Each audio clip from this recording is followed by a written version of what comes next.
The door opened. Rebecca. My sister stood in the doorway holding a coffee cup. Her face was blank. I was in room 447 at Methodist Hospital. Post-op day 2. Kidney stone removal. The kind of pain that rewrites your understanding of suffering. Behind Rebecca, Mom appeared. Looked tired. Guilty, maybe. Marcus, Mom said. We came. I'd texted them Thursday, told them about the emergency surgery. Mom had sent back a praying hands emoji. That was it. Now they were here, Saturday afternoon, 48 hours late. Rebecca walked to my bedside, set the coffee cup on the tray table, didn't ask if I wanted any. How are you feeling? She asked. Like someone shoved a camera through my dick. Mom flinched. Language. Rebecca didn't react. She was looking at the IV pole, at the bag dripping saline into my left arm. Her hand reached out. I thought she was adjusting the stand, being helpful for once. Then she grabbed the catheter line and ripped it out of my vein. Sharp pain. Blood immediately. I jerked back. What the? Rebecca stepped away, face still blank, like she'd just closed a window. It slipped, she said. It didn't slip. You pulled it. You moved. I was checking the connection. You jerked. I stared at her. Blood was running down my forearm, dripping onto the hospital blanket. Mom stood frozen in the doorway. Not shocked, not horrified, just watching. I'll get the nurse, Mom said quietly. She turned, positioned herself in the doorway, blocking the view from the hallway. Not stepping aside. Blocking. Get out, I said. Rebecca picked up her coffee. I was trying to help. Get out. She walked to the door. Calm. Unhurried. Mom followed. At the threshold, Mom turned back. We'll come back later when you're feeling better. They left. I sat there holding my arm. That wasn't an accident. Footsteps. A nurse appeared. Young. Name badge, said Kelly. She saw my arm. What happened? The IV came out. Kelly grabbed gauze. Started cleaning the blood. These don't just come out, Mr. Torres. Peripheral lines are secured. Someone has to pull them. I didn't answer. Kelly worked fast, cleaned the site, examined the torn skin. Who was in here? My sister, my mom. Did one of them pull this? I hesitated. Say it. Tell her. My sister, I said finally. She said it was an accident. Kelly stopped moving. Looked at me. Was it? I thought about Rebecca's face, expressionless, mechanical. About Mom blocking the doorway. No. Kelly finished bandaging the wound, started prepping a new IV site on my right arm. I'm noting this in your chart. If anyone from your family tries to touch your medical equipment again, you press that call button, immediately. Okay. She inserted the new catheter, taped it down, triple-checked the connections. I'll send the charge nurse. She'll want to talk to you. Kelly left. I sat there. My phone was on the side table. I picked it up. Hands shaking. Texted Jake. Methodist Hospital. Room 447. Can you come? 3 dots appeared. Jake. OMW. 20 min. I set the phone down, looked at the bandage on my left arm.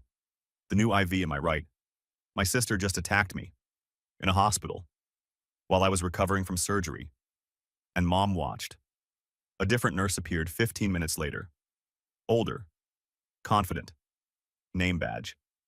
Linda Chen, RN, charge nurse. She pulled up a chair, sat down like we had all day. Kelly told me what happened. I want to hear it from you. My sister pulled out my IV, said it was an accident. Do you believe that? No. Linda nodded. Pulled out a tablet, started typing. Has anything like this happened before, during previous hospital stays? My stomach dropped. Yeah, maybe. Maybe, I thought back. 2020. Appendicitis. Emergency surgery. Rebecca visited while I was on morphine. I woke up foggy. Wrong. The nurse said someone had adjusted my drip. 2019. Kidney donation. Post-op. Rebecca hugged me hard. My incision started bleeding. She said she forgot I just had surgery. Twice, I said quietly. 2019 and 2020. Different things, but yeah. Linda kept typing. Mr. Torres, I'm looking at your file. You've been a patient here 3 times in 5 years. Each time, there's a nursing flag for incident during family visit. Do you know what that means? No. It means something happened that concerned staff. Something unusual. But each time you told nurses it was fine. An accident. A misunderstanding. She looked at me. This is the 3rd time you've told us it's fine. But you just said you don't believe it was an accident. So which is it? I didn't know what to say. Linda set down the tablet. I've been a nurse 23 years. I've seen families fight over inheritance. Over who makes medical decisions. Over grudges that go back decades. And I've seen people hurt each other in hospital rooms when they think no one's watching. She pulled a pamphlet from her pocket. Set it on my tray table. Patient safety. Reporting and advocacy. You have options. You can file a formal incident report. Request that your sister be barred from visiting. You can contact patient advocacy for support. Or you can do nothing. What happens if I report it? Hospital security reviews the footage. If they find evidence of deliberate harm, they file with police. Your family will be notified. It gets complicated. Footage? Security cameras. Every patient room has one, for liability. I looked at the corner of the ceiling. Small black dome. There was proof. You don't have to decide now, Linda said. But I'm putting a note in your system. If your sister returns, staff will be present during the visit. For your safety. She stood. One more thing. Our system auto-deletes footage after 30 days. If you want a copy for your records, request it through patient advocacy. There's a small fee. She left the pamphlet. Walked out. I picked up the pamphlet. Read the first line. You have the right to feel safe during medical care. Jake arrived 30 minutes later. Black hoodie. Backpack. Holding a bag of Doritos and a Mountain Dew like he'd stopped at 7-Eleven on the way. Dude, you look rough. Thanks. He dropped into the visitor chair. Opened the Doritos. What happened? Your text sounded urgent. My sister ripped out my IV. Jake stopped chewing. What? She came to visit, grabbed the line, pulled it out, said it was an accident. Was it? No. Jake set down the chips. Marcus, that's assault. I know. Did you tell the nurses? Yeah. They're putting a flag on my room. Said there's security footage. Good. What else? I showed him the pamphlet. Jake read it. Looked up. Are you going to report it? I don't know. It feels insane. Calling the cops on my own sister. She injured you in a hospital bed. What's insane about reporting that? It's family. Jake leaned back. Can I tell you something? Yeah. I haven't talked to my dad in 4 years. I stared at him. What? 4 years. 0 contact. He's blocked on everything. Why? Because when I was 22, he came to my apartment drunk. Asked for money. I said no. He punched me, broke my nose, bled all over my kitchen. Jesus. What did you do? Nothing. Told everyone I got jumped outside a bar. Protected him. Because he's my dad, right? Family. Jake looked at me. 2 years later, he did it again. Different excuse, same violence. That time I called the cops. They came, took a statement, did nothing. He was gone before they arrived. No evidence. So you cut him off. Completely. And you know what I learned? What? That protecting people who hurt you doesn't make you a good person. It makes you their accomplice. I sat with that. Your sister just assaulted you, Jake said. Your mom watched. If you don't report it, you're telling them it's okay to do it again. They won't do it again. How do you know? I didn't. My phone buzzed. Text from Mom. Mom, 4:18 p.m. We're sorry for upsetting you. Rebecca feels terrible. I showed Jake. He snorted. Rebecca feels terrible. Not, Rebecca is sorry. Not, we shouldn't have come. Just, she feels bad. Another text. Mom, 4:20 p.m. It was an accident. She didn't mean to hurt you. Jake grabbed my phone. Can I? Go ahead, he typed. Hit send. I took the phone back. Me, 4:21 p.m. She ripped out my IV. The nurse had to reinsert it. That's not an accident. Don't come back. 3 dots appeared. Disappeared. Appeared again. Mom, 4:24 p.m. You're being dramatic. Jake pointed at the screen. That right there? That's gaslighting. I know. Do you? Because you're still questioning whether to report her. I set the phone down. Face down. How long has this been going on? Jake asked. Whatever this is with your family. I don't know. Always? And you've never pushed back?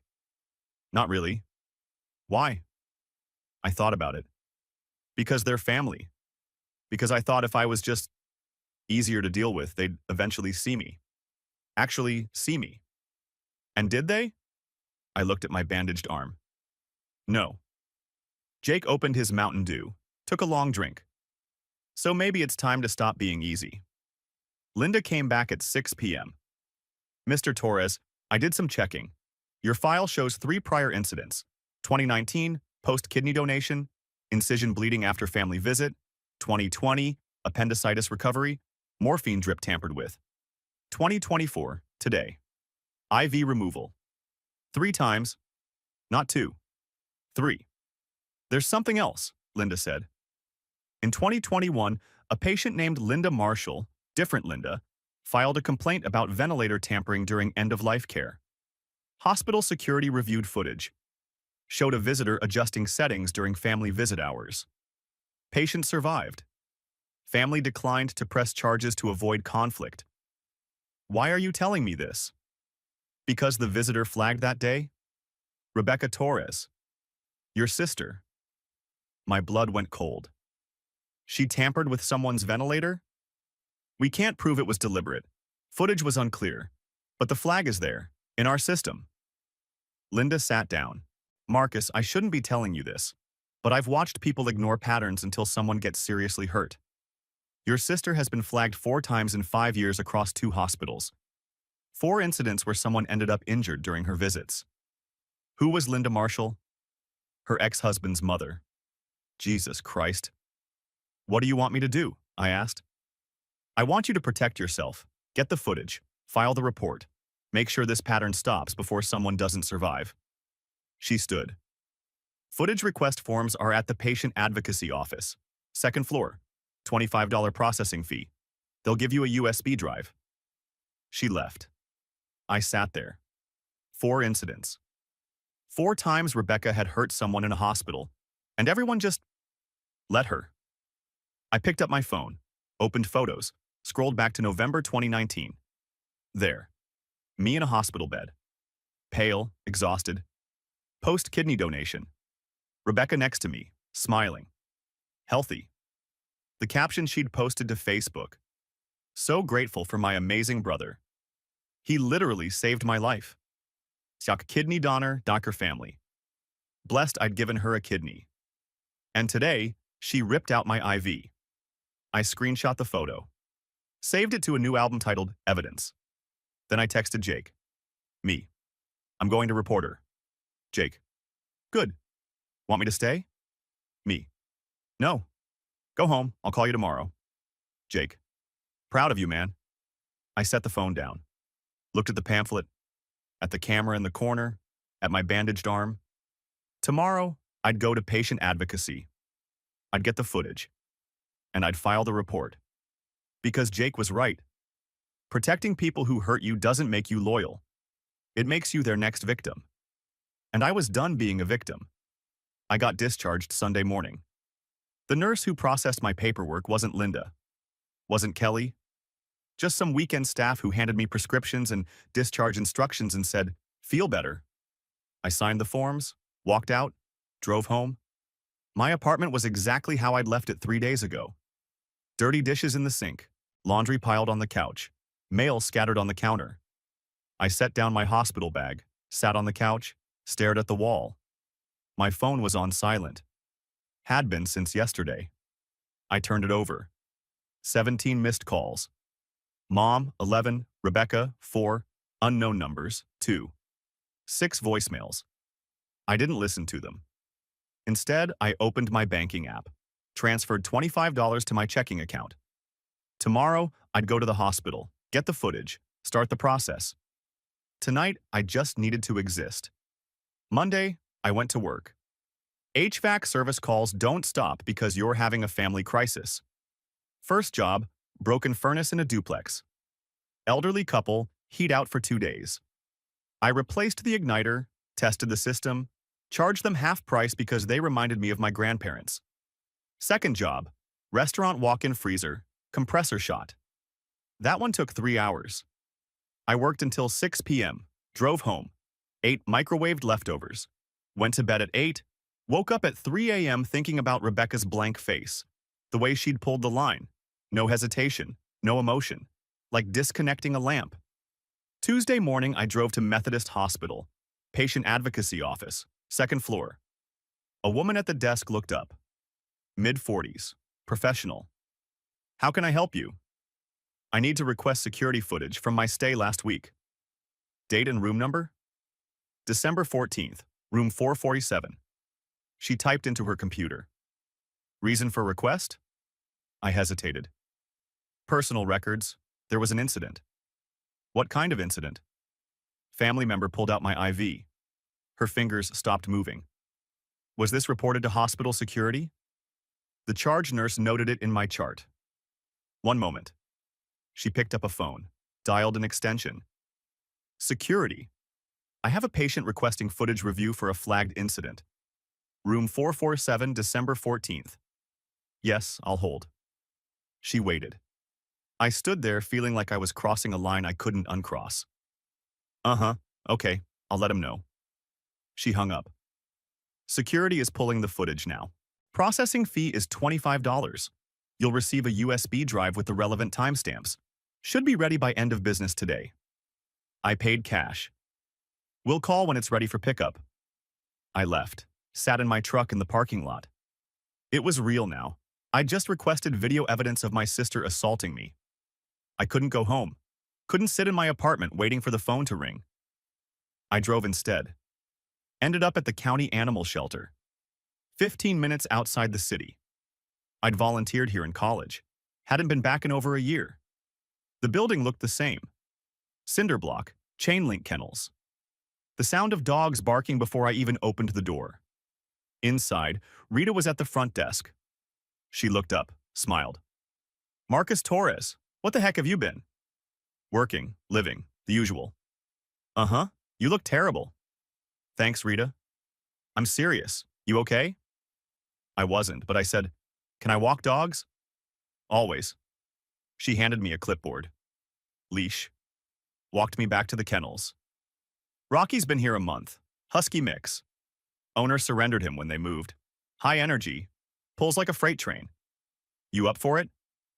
Yeah. Rocky was beautiful. Gray and white. Blue eyes.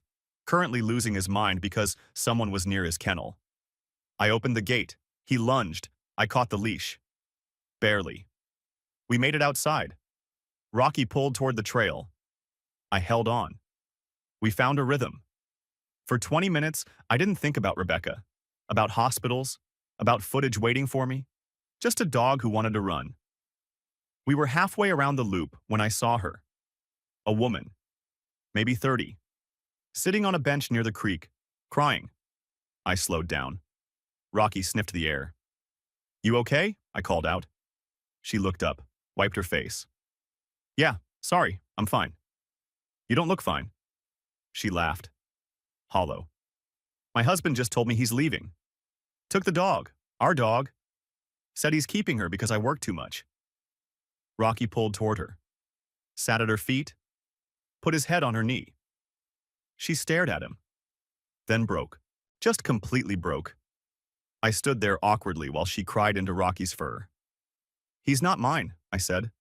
I'm just walking him. But he's good at this. She nodded. Kept crying. After a minute, she looked up. Thank you. I needed this. Anytime. We walked back. She didn't say anything else. Just scratched Rocky's ears and walked to her car. I took Rocky inside. Rita was waiting. Saw you talking to someone. She was having a bad day. Rocky helped. Rita smiled. Dogs are better at showing up than people. I thought about that. Yeah, they are. My phone rang at 4 p.m. Hospital. Mr. Torres, your footage is ready for pickup. I drove back. The advocacy office was closing in 30 minutes. The same woman handed me a sealed envelope. USB drive inside. Footage is time-stamped. December 14th, 2:47 p.m. to 3:15 p.m. If you need additional copies, let us know. Thanks. I walked to my truck. Sat there holding the envelope. Inside was proof. Or nothing. I didn't know which terrified me more. I went home. Plugged the USB into my laptop. One file, MP4, 28 minutes. I clicked play. The video loaded. Hospital room. Wide angle. Me in bed. Asleep. 2:51 p.m. Door opens. Rebecca enters. Alone. She stands at the foot of my bed, watching me sleep. For 30 seconds, she just watches. Then walks to the window. Looks out. 2:52 p.m. Mom enters. They don't speak. Rebecca walks to the IV pole. I wake up. Sit up slightly. Audio is muffled. But I see my mouth move. Rebecca responds. Then her hand reaches out. Grabs the catheter line. Pulls. I jerk back. Blood visible even on low-quality footage. Mom steps into the doorway. Not panicked. Not rushing to help. She positions herself, blocking the hallway view. 2:54 p.m. A nurse appears. Kelly, Rebecca, and Mom leave. Video continues. Kelly reinserts the IV, leaves. I sit alone. 3:15 p.m. Video ends. I watched it 3 more times. Each time the same thing stood out. Mom didn't freeze. She moved deliberately. Blocked the doorway. Helped. I called Jake. I got the footage. And? It's all there. Rebecca pulling the IV, Mom blocking the door, everything. Good. What now? I don't know. Police? Yeah, file a report. Give them the footage. What if they don't care? It's family. It's an IV line, not like she stabbed me. Marcus, she trying to destroy you in a hospital. There's video evidence. File the report. Okay. You want me to come with you? No, I need to do this myself. Call me after. I hung up, opened Google, searched. How to file police report assault. Results loaded. Articles about domestic violence, family disputes, legal definitions. I clicked on one. Read the first paragraph. Assault in the 3rd degree. Intentionally causing physical injury to another person. Penalties include up to 1 year in jail and fines up to $2,500. 1 year in jail. For my sister. I closed the laptop, stared at the ceiling. Was I really doing this? I didn't sleep that night. Instead, I opened Facebook. Searched for Rebecca. Her profile was private. But Mom's wasn't. I scrolled through Mom's posts. Found one from June 2020. A photo of Rebecca in a hospital waiting room, looking stressed. Caption: praying for Linda's recovery. So grateful the doctors caught it in time. Rebecca has been such a support during this difficult time. Family, sock prayers.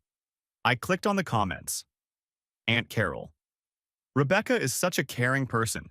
Linda is lucky to have her. Uncle Ron. Sending love. Random church friend. What happened to Linda? Mom's reply, medical emergency. We're just grateful she's stable. Linda Marshall. The woman the nurse mentioned. Rebecca's ex-husband's mother. I searched for Linda Marshall. Found her profile. Public. Scrolled to June 2020. Found a post from her son. David. David Marshall. Rebecca's ex-husband. June 14th, 2020. Mom's in the hospital. Ventilator malfunction during routine check. Doctors say she's lucky to be alive. Investigating what went wrong. I screenshot it. Kept scrolling. June 20th, 2020. Update. Hospital confirmed someone tampered with Mom's ventilator settings during family visit hours. Security footage unclear. No charges filed. Family asked us to drop it to avoid conflict. We're just grateful Mom survived. I read it twice. Someone tampered with the ventilator during family visit hours. Rebecca had been there. Mom's Facebook confirmed it. I searched for more. Found another post. David's page. July 2020. Divorce finalized.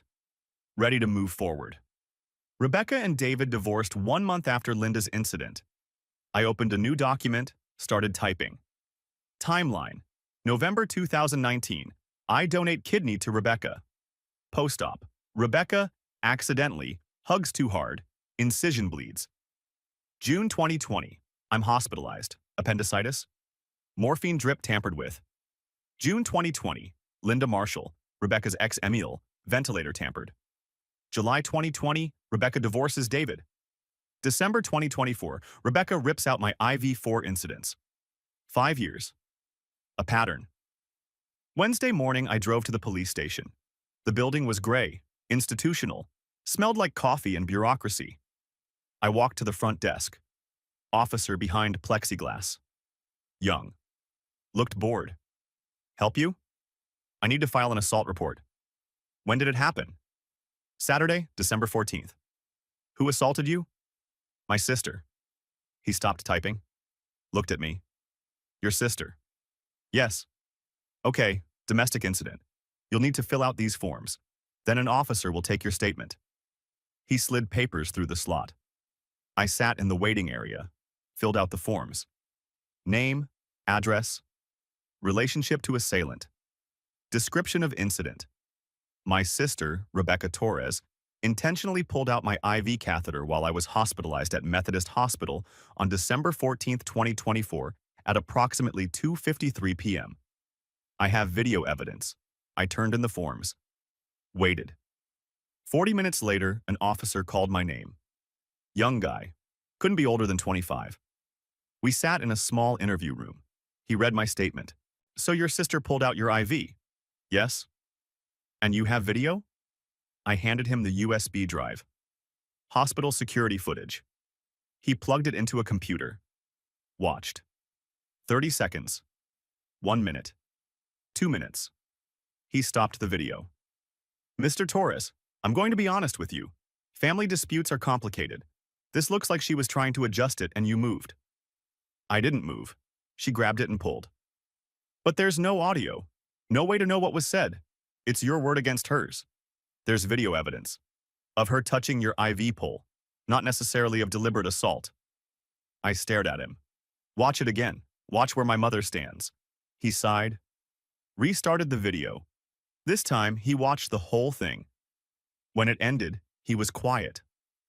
Your mother did block the doorway. Yes. But that doesn't prove intent.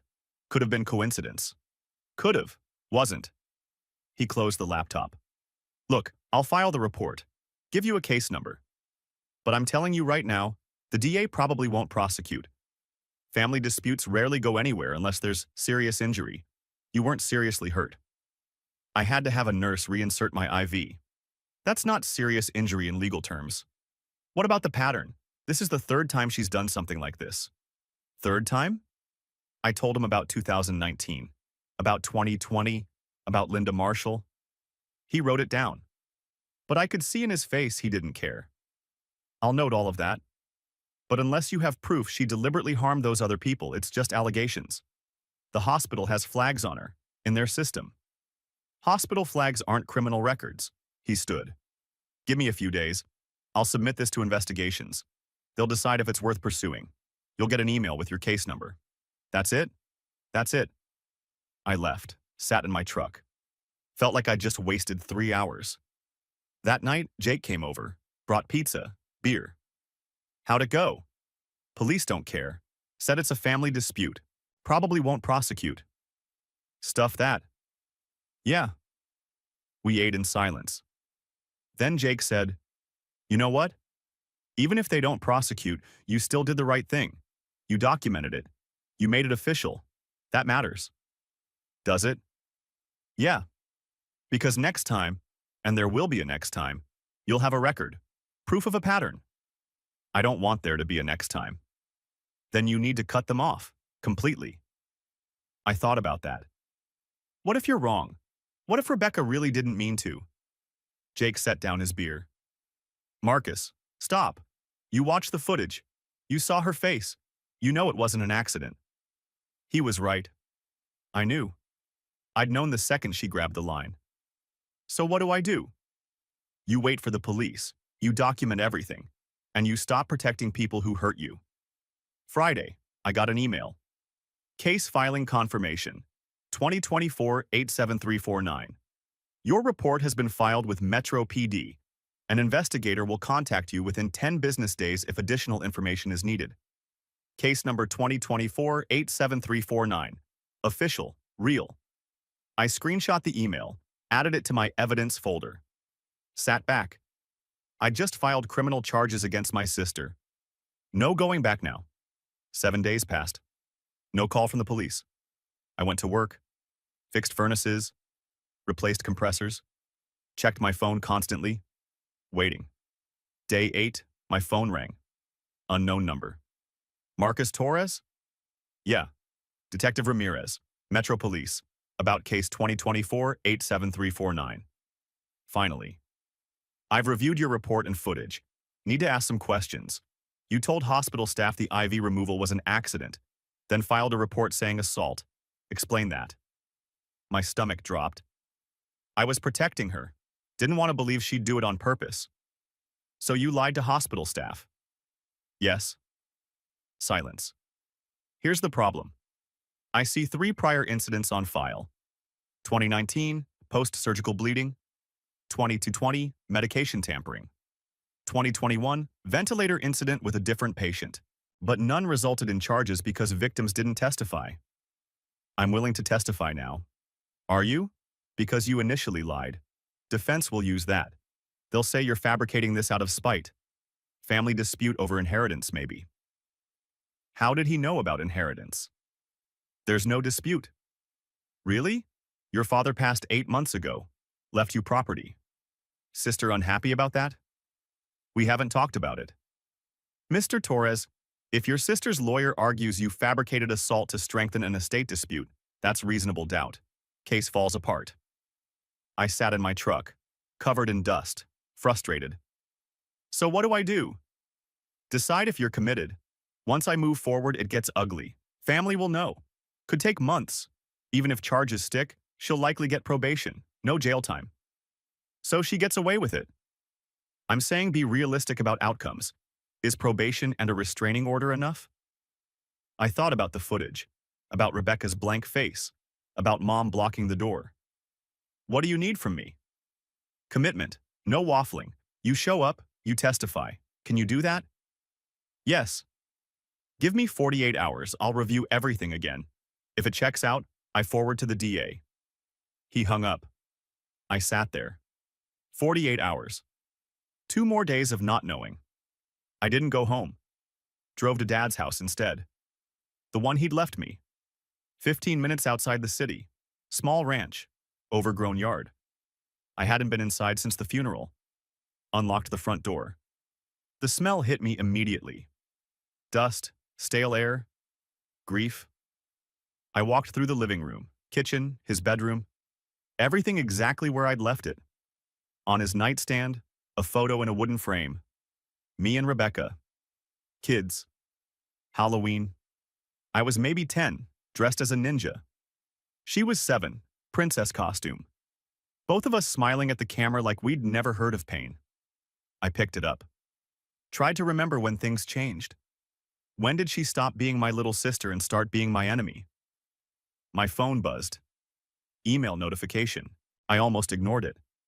But the subject line stopped me. Estate contest notification, Robert Torres estate. I opened it. The email was from Anderson and Klein Legal Services. We represent Rebecca Torres in a matter concerning the estate of Robert Torres, deceased. Our client is formally contesting the distribution of assets as outlined in the will dated March 15, 2024. I kept reading. Grounds for contest. Undue influence during period of diminished capacity. Claimant asserts that Marcus Torres manipulated the decedent during hospice care to alter estate distribution in his favor. A hearing has been scheduled for February 12, 2025 in probate court. I scrolled to the filing date. November 18th, 2024. 3 weeks before she came to my hospital room. 3 weeks before she ripped out my IV. She'd already hired a lawyer. Already filed legal paperwork claiming I manipulated Dad while he was dying. And then she showed up at my hospital bed. Why? I read the email again. Thought about the timing. And then I understood. She came to provoke me. If I'd reacted, yelled, pushed her, caused a scene, hospital staff would have documented it. Erratic behavior, violent tendencies. She could use that in probate court. Look, Your Honor, my brother is unstable, aggressive. This is the man who supposedly cared for our father. Clearly he manipulated him. But I didn't give her what she wanted. I stayed calm. Reported her after she left. And now she had a different problem. A criminal investigation. I walked to Dad's bedroom closet. Opened it. Inside were boxes. Clothes I needed to donate. Shoes he'd never wear again. At the bottom, a cardboard file box labeled personal files in Dad's handwriting. I pulled it out. Opened it. Medical records. Hospice paperwork. Legal documents. And underneath everything, a spiral notebook. I opened it. Dad's handwriting filled the pages. Journal entries. Starting in 2019, June 2019. Marcus donated his kidney to Rebecca today. Surgery went well. He's in recovery now. Rebecca seems grateful. Susan is relieved. I'm proud of Marcus. He didn't hesitate when Rebecca needed help. I flipped ahead. June 2019. 1 week later. Marcus's incision started bleeding yesterday. He said Rebecca visited and hugged him too hard. Forgot he'd just had surgery. But when I asked him about it, he looked scared. Like he didn't want to tell me something. I don't know what happened in that room. But something feels wrong. My hands started shaking. March 2020. Susan is pressuring me to divide everything equally between the kids. Leave the house to both of them. But I'm worried about Rebecca. She's been different since the divorce. Angry all the time. Entitled. Marcus doesn't ask for anything. Just shows up when I need him. Helps without being asked. I think I need to protect him from her. June 2020. Marcus is in the hospital again. Appendicitis, emergency surgery. Rebecca visited yesterday. The nurses called me afterward. Said someone had adjusted Marcus's medication without authorization. They had to escort Rebecca out. Susan says I'm overreacting, that Rebecca was just trying to help. But I saw Marcus after. He looked terrified. April 2021. Linda Marshall nearly passed away last week. David called me. Said someone tampered with her ventilator during family visit hours. Hospital reviewed security footage. Rebecca and Susan were both there that day. David's family decided not to press charges. They wanted to avoid conflict, keep it private. But I know it was Rebecca. And I know Susan helped her cover it up. I could barely breathe. March 2024. I'm changing my will. Leaving the house to Marcus only. Susan will be furious when she finds out. Rebecca will contest it. But I can't risk leaving them anything together. I'm terrified of what Rebecca will do to Marcus if she thinks he's standing between her and what she wants. Ron knows everything. I've been sending him copies of all of this. If something happens to me, he'll make sure Marcus knows the truth. He'll make sure Marcus is protected. I closed the notebook. Set it on the bed. Dad knew. For 5 years, he'd known what Rebecca was. He documented everything, every incident, every red flag, every time Mom had covered for her. And he'd changed his will not to punish Rebecca, but to protect me, to make sure I had something she couldn't take, couldn't destroy. My phone rang. Jake. Hey. Where are you? I've been texting. Sorry, I'm at Dad's house. You okay? I found Dad's journal. He knew about Rebecca, about everything. He was documenting it for years. Silence. Then, Jesus. He left me the house to protect me, Jake. Not because I was the better son, because he was afraid of what she'd do if we shared it. He was right to be afraid. I looked around the empty bedroom. Rebecca's contesting the will. Filed 3 weeks before she came to the hospital. Claims I manipulated Dad while he was dying. That's insane. It's going to cost me $10,000 to fight it. Money I don't have. So what are you going to do? I don't know. Maybe nothing. Maybe I just let the criminal charges speak for themselves. Her lawyer will tell her to drop the probate case once she's facing assault charges. And if she doesn't drop it, then I show them this journal. Show them the hospital records. Show them she's the one with a pattern of hurting people, not me. Jake was quiet for a moment. You want me to come over? No, I'm going to stay here for a bit. Go through more of Dad's stuff. Call me if you need anything.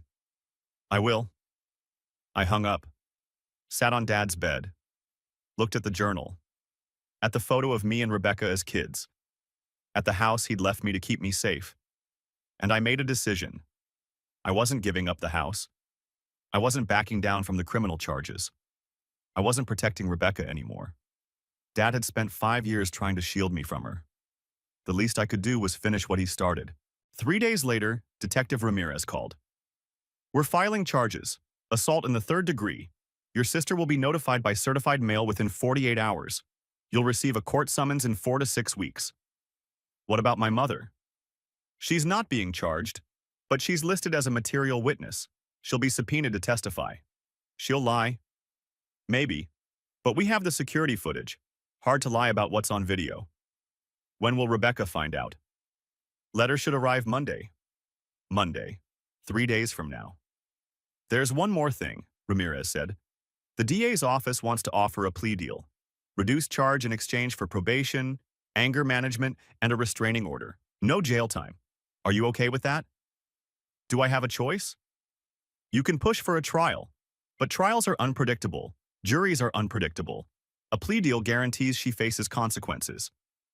What do you recommend? Take the plea. Get the restraining order. Move on with your life. Okay. I'll let the DA know. You'll hear from the prosecutor's office within 2 weeks to discuss details. Thank you. You did the right thing, Marcus. I know it doesn't feel like it right now. But you did. He hung up. I sat in my apartment, stared at the wall. It was done. Criminal charges filed. Restraining order coming. Rebecca would know by Monday that I wasn't backing down. And then everything would explode. The explosion came Sunday night. I was making dinner when my phone started buzzing. Mom. I let it ring. Voicemail notification appeared. Then a text. Call me right now. Another text. How could you do this? Another. The police called Rebecca. You filed charges against your own sister? I set the phone down. Ignored it. It buzzed again. Uncle Ron this time. Heard what you did. Calling the cops on family is shameful. You should be ashamed of yourself. I blocked his number. Then Mom's. My phone rang again immediately. Rebecca. I let it go to voicemail. Didn't listen. Just blocked her number too. 30 seconds later, another call. Different number. I answered. Marcus Torres? Yes? This is Sarah Chen. I'm the prosecutor assigned to your case. Do you have a minute? Yeah. Your sister was notified today. Her attorney has already reached out about negotiating a plea. I'd like to meet with you this week to go over everything. Are you available Thursday afternoon, 2 o'clock? I can make that work. Good. Bring any documentation you have. Medical records, hospital incident reports, anything that demonstrates a pattern of behavior. I have my father's journal. He documented incidents going back 5 years. Silence. That's extremely helpful. Definitely bring that. Okay. I'll see you Thursday. My office is downtown. I'll send you the address. Thank you. She hung up. I looked at my phone. 3 blocked numbers. 1 upcoming meeting. 1 journal full of proof. And somewhere across town, Rebecca was realizing that this time, I wasn't going to protect her. This time, there would be consequences. Finally. The call came on a Tuesday morning. Unknown number. Marcus Torres? Yeah. This is Ron Torres, your uncle. We need to talk. I was wrong. Can I come see you? I have something you need to see. Uncle Ron showed up holding a manila folder. He looked older, grayer. Can I come in? You here to tell me I'm destroying the family? No, I'm here to tell you I was wrong. I stepped aside. He sat on my couch. The prosecutor called asking about Rebecca's history. I started digging through old emails, found these. Your dad sent them starting in 2019. I'd forgotten they existed. He handed me the first email. From Robert Torres to Ron Torres. Date, June 14th, 2020. Ron. Marcus was in ICU after his appendix ruptured. Rebecca visited. Nurses said she was adjusting his medications without authorization. They escorted her out. Susan says I'm overreacting, but I saw Marcus afterward. He looked scared. I don't know what to do. I read it twice. There's more, Uncle Ron said. From Robert Torres to Ron Torres. Date, April 22nd, 2021. Ron, Rebecca did it again. To Linda Marshall. David's mother. Hospital security caught her tampering with ventilator settings. Linda survived. Family didn't press charges. But the hospital banned Rebecca for 6 months. I confronted her. She said Linda deserved it. I'm scared, Ron. This isn't grief. This is something else. My hands shook. From Robert Torres to Ron Torres. Date, March 10th, 2024, Ron. I'm changing my will. Leaving the house to Marcus only. Rebecca will contest it. I know she will. But I can't risk leaving them property together. Rebecca sees Marcus as an obstacle. If I leave them anything together, she'll hurt him to get what she wants. If anything happens to me, make sure Marcus knows why I did this. He's the only one who showed up when it mattered. I had to sit down. Your dad didn't leave you the house because you were his favorite, Uncle Ron said. He left it to you because he was terrified Rebecca would destroy you to get it. Why didn't you show me these before? Because when your mom called after you filed charges, she was crying. Said you'd turned on Rebecca over money. I believed her. I'd forgotten these emails existed. He looked at me. I failed you. I'm sorry. The prosecutor has copies now, Uncle Ron said. She said they strengthen your case significantly. He stood. I'll testify if they need me. Your dad asked me to protect you. I didn't. I'm fixing that now. He left. 2 weeks later, I met with Sarah Chen. Her office was downtown, small, cluttered. Rebecca's attorney proposed a plea deal. She'll plead guilty to reckless endangerment, 18 months probation, 200 hours community service, anger management, 2-year restraining order. No jail? No jail. And I need to be honest. The judge assigned doesn't like family cases. If we go to trial, she might dismiss it entirely. The plea guarantees consequences.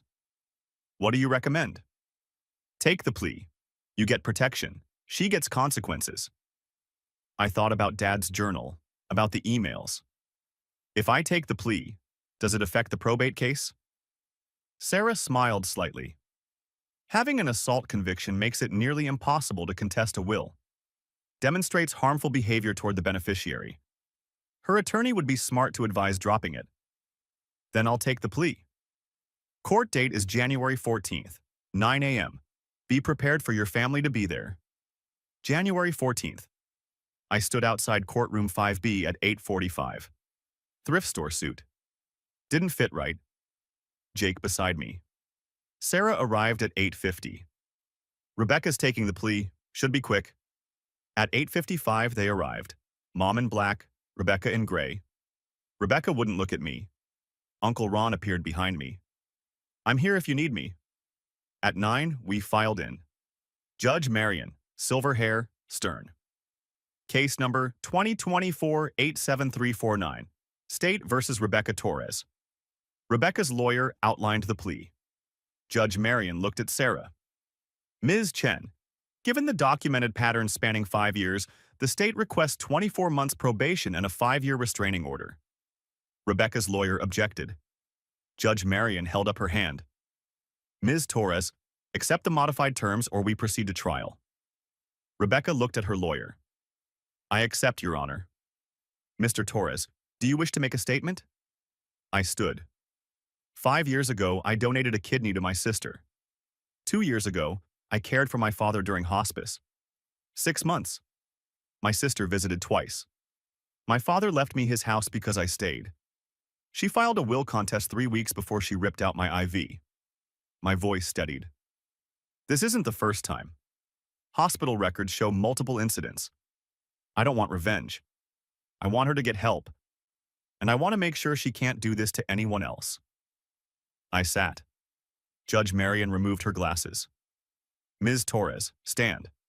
I've reviewed the evidence, the footage, the incident reports, the documentation from your father. This pattern cannot continue. 24 months probation, 300 hours community service, anger management twice weekly. No contact with your brother for 5 years. Violate this, you will be arrested. Understand? Yes, Your Honor. The gavel hit. Done. Outside, Mom waited by her car. Uncle Ron walked over, spoke quietly. She shook her head, got in her car, drove away. Jake and I stood in the parking lot. How do you feel? Empty. Yeah, that's normal. 3 days later, the probate attorney called. Rebecca withdrew the estate contest. The will stands. The property is yours. She'd given up. Not because she realized she was wrong, because she'd lost leverage. 4 weeks later, I sold Dad's house. Too many ghosts. The check was enough to pay debts. Down payment on a small place. Fresh start. 2 months after court, Mom texted. I've been thinking about what you said. I talked to Ron. He showed me the emails from your dad. I didn't know he was that worried. I thought he was overreacting. I was wrong. I'm not good at saying that, but I was wrong about a lot of things. I don't expect you to forgive me, but I wanted you to know I'm trying to understand. I read it 3 times. Typed, I'm not ready for a relationship with you, but I appreciate you saying that. It's a start. Sent it. Didn't feel triumphant. Just lighter. The next morning, I called Methodist Hospital. I'd like to volunteer with post-op recovery patients, the ones who don't have family visiting. Wonderful. When can you start? Next week. Then I called the animal shelter. Rita, is Rocky still there? He is. Why? I want to adopt him and sign up for therapy dog training. Tuesday's work? Perfect. 2 weeks later, I walked into Methodist with Rocky. A nurse directed us to room 312. Patients post-op, no family, could use company. I knocked. An older man in bed. Tired. Hi, I'm Marcus. This is Rocky, we volunteer. Mind if we visit? He looked at Rocky, smiled. I'd like that. Rocky rested his head on the bed. The man scratched behind his ears. Thank you. We stayed 20 minutes. That night, Rocky sprawled across my lap. Jake texted about dinner this weekend. I said yes. Looked at Rocky. At my apartment. Small but mine. At the life I was building. Not perfect, not healed, but better. And maybe someday it would include Mom. But on my terms. When I was ready. Because I chose. For now, I had work. Jake, Rocky, people who showed up. And that was enough.